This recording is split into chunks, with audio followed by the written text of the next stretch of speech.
We've all seen the movie Girl Interrupted, but maybe we all haven't read the book.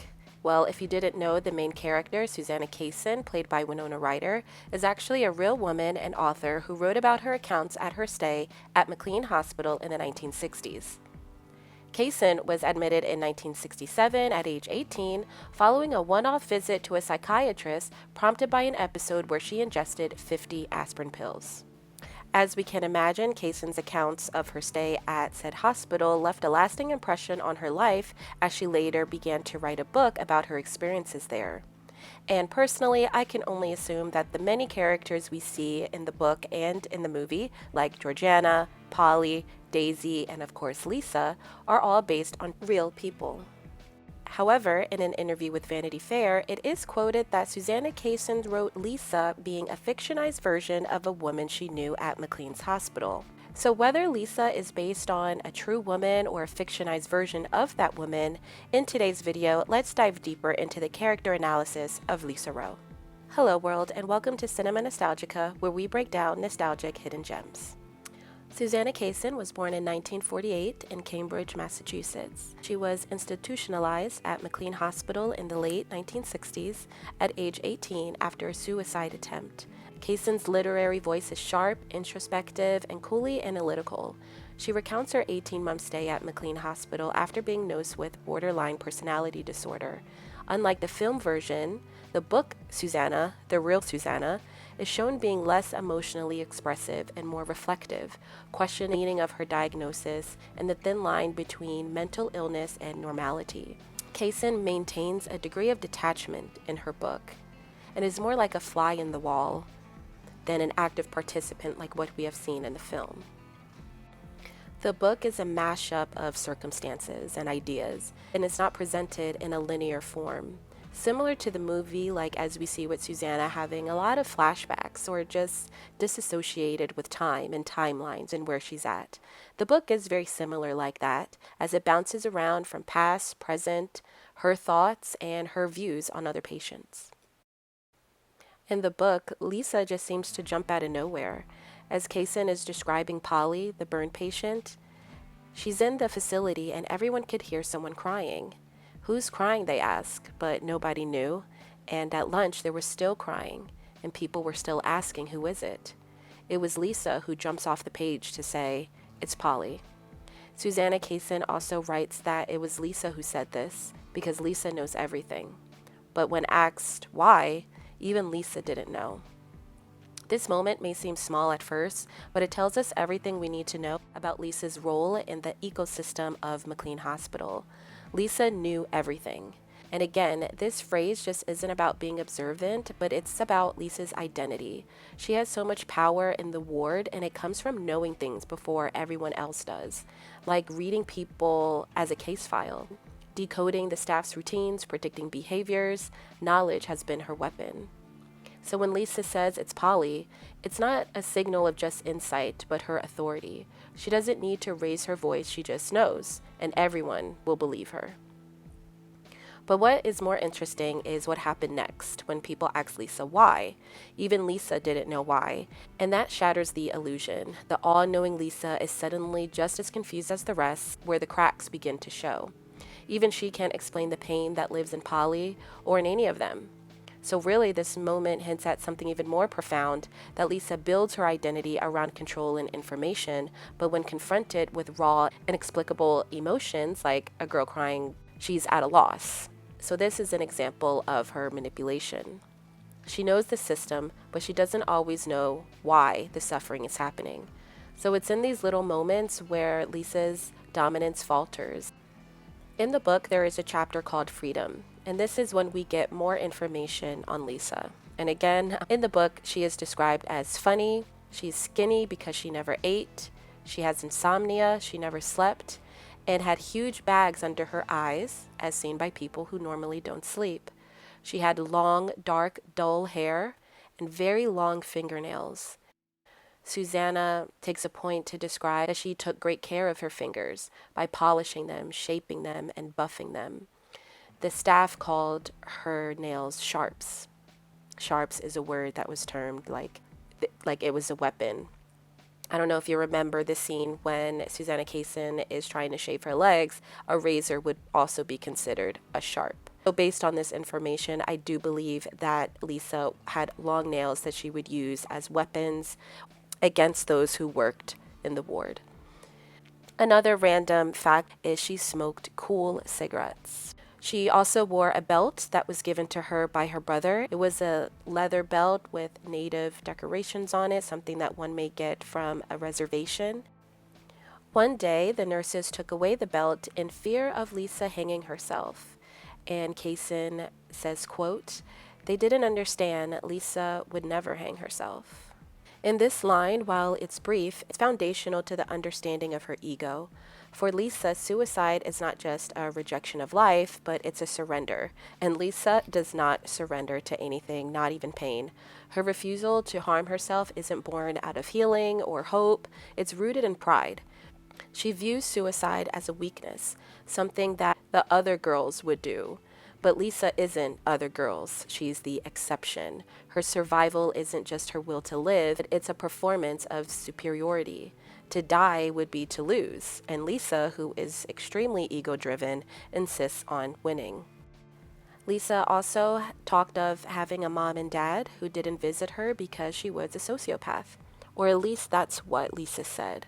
So to me, it seems like Susanna didn't believe her. Was her diagnosis even true? So there is a level of distrust between Susanna and Lisa. It's kind of like Susanna could see right through her lies, but could never confront her about it.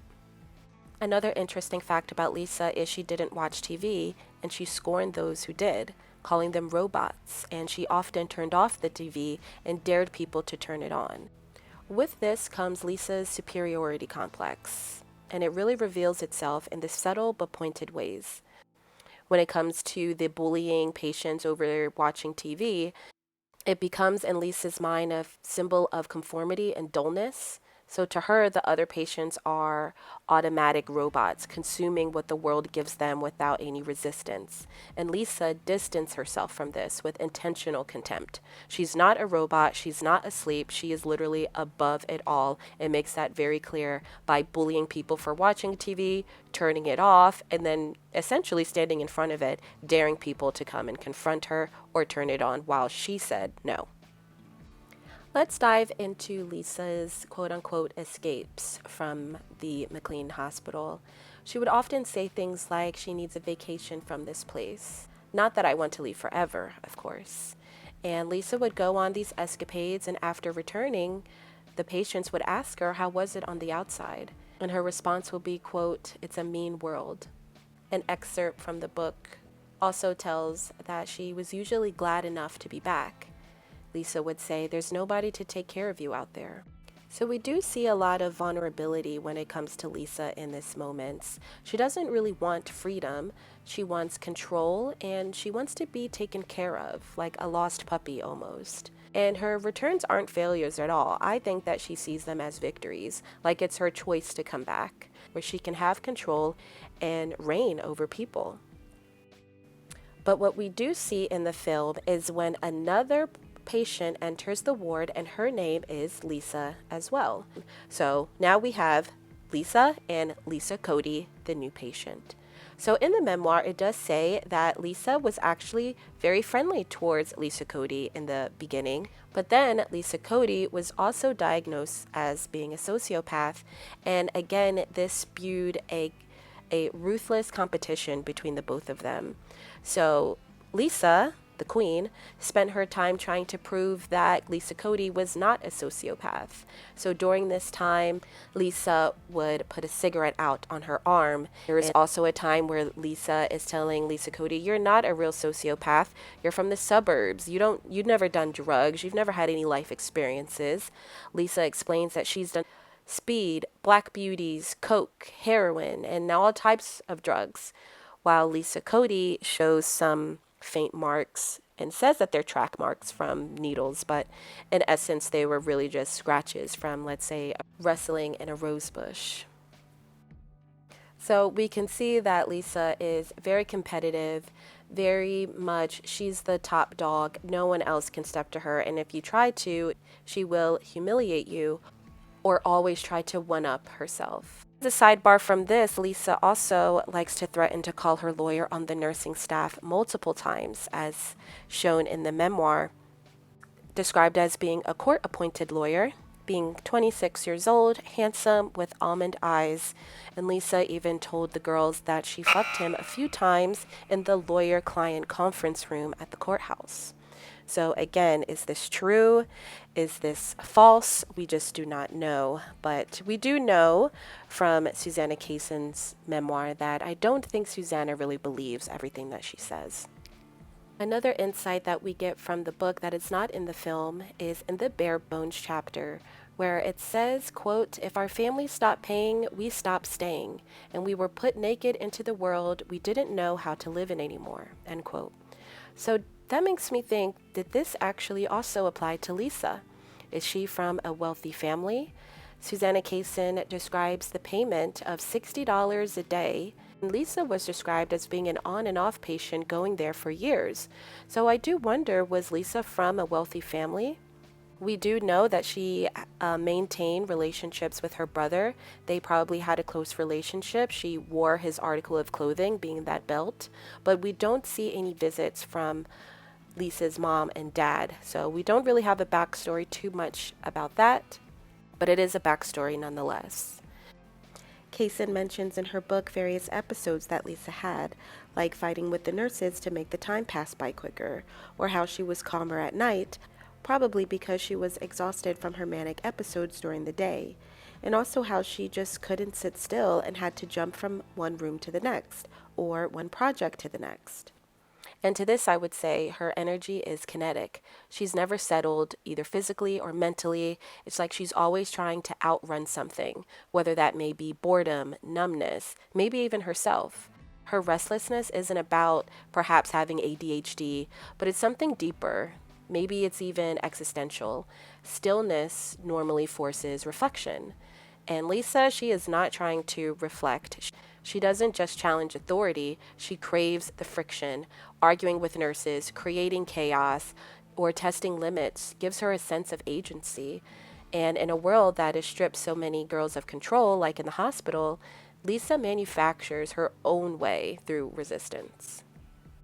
Also, spoiler alert, the three big showdowns that happened in the film actually did not occur in the book.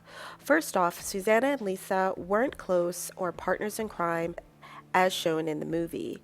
They did not escape together or go to Daisy's house. Lisa did not push Daisy to the edge of ending her life, and there was no showdown in the basement where Lisa reads off Susanna's diary.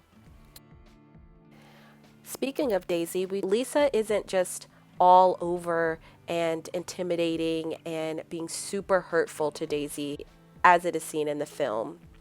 And before we go even further, I just want to say that Daisy is also portrayed very differently in the book than in the film. And the next video that I'm going to do will be a character analysis on Daisy. So hang tight for that. Please make sure you subscribe if you do want to see that video. But we do see a little bit in the memoir about Lisa's relationship with patients. And it's mostly just the off-color things that she says underneath her breath. At the end of the memoir, we see that Susanna did get out, and she did describe that most of the other patients also got out of the ward. And when Susanna was out of the hospital, it is shown that she eventually ran into Lisa in Harvard Square, and Lisa was actually with her son. Lisa describes that she left the dad, so she is a single mom. She lives in Brookline, and she's trying to get her life together. She's trying to live a normal life as she takes her kid to the nursery and even goes to the temple on Friday. Susanna describes that Lisa said that she wants to be a family. She wants to be a normal family, and she wants to be a normal girl, a girl who is not interrupted. We can largely attribute Lisa Rowe's charisma and magnetic energy to the amazing performance by Angelina Jolie, but let's just go ahead and look at the personality and character traits that Lisa Rowe had in the film. She was the center of attention, leader of the ward, electric, confident, funny, and unpredictable. Other patients gravitated to her, craving her approval and fearing her wrath. Her charisma allowed her to manipulate people and situations easily. She was rebellious and defiant. Lisa openly resisted the hospital's rules and the authority of doctors and nurses. She frequently ran away and returns on her own terms. She mocks therapy and medications and sees those who attempts to take therapy and medication seriously as attempts to suppress her true self. She's also very manipulative and cruel. Beneath her charm, Lisa has a dangerous, cutting side. She instinctively knows people's insecurities and uses them against them as weapons.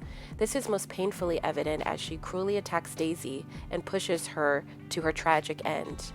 In the movie, which is presented differently than the book, Susanna and Lisa become very close. For Susanna, Lisa is both a friend and an antagonist. Lisa pushes Susanna to confront truths about herself, but also drags her into dangerous territory. Lisa's unfiltered rebellion tempts Susanna, but ultimately helps her define the boundaries of her own recovery. Lisa represents the seductive side of rejecting the system, owning her diagnosis, and living outside the rules and the norms, which is very appealing to Susanna. All in all, Lisa is unforgettable. She's a mix of being a rebel, trickster, and being very tragic. Angelina Jolie's portrayal of Lisa amplifies these qualities into an almost mythic rebel figure. So as we can see here, there are a lot of differences from Lisa in the film versus Lisa in the book. In the film, we see Lisa being volatile, destructive, bullying, driving people to commit suicide. We see her being an everlasting patient at the hospital, not having any plans to get better, not taking therapy seriously, and just ruling with an iron fist. In the memoir, Lisa is shown as being a little less volatile. Yes, she was the leader. Yes, she was the center of attention. Yes, she was the center of the ward. She could convince nurses to do things that no one else could make them do. She was very sly. She had power and she had a lot of control. She would leave but come back, warning everyone that the world was so hard. But yet she would always return back to the ward to be taken care of. She was also very vulnerable. It seems like she cared about her friends. She did see herself as being very egotistical, above them all, maybe a little narcissistic, but as long as you weren't a threat to her, you stood on her good side. In the film, it seems like Lisa had a lot more darker issues going on. We do see that she did eventually get out of the ward. She had a child and was trying to make a life for herself. And this is something that I would never have expected Lisa Rowe in the film to have done. In the Vanity Fair interview, Kaysen talks about how some patients reached out to her. She remained in close contact with Georgina's composite, and Kaysen mentioned that Lisa, not her real name of course, did reach out by perhaps writing a note. But Kaysen did say that it was difficult, and she did not want to, quote, resume relations with her exactly, end quote. No one mentioned that she portrayed them wrongly or incorrectly, and Kaysen tried to, quote, blur people a little bit, mix them up, end quote, while several people that she did portray were dead already or unfortunately took their own lives. So thank you all so much for watching, especially if you made it to the end of this video. Please let me know your thoughts on Lisa Rowe and make sure to subscribe because I will be doing the next video on Daisy. So thanks again so much for watching, and I'll see you in the next one.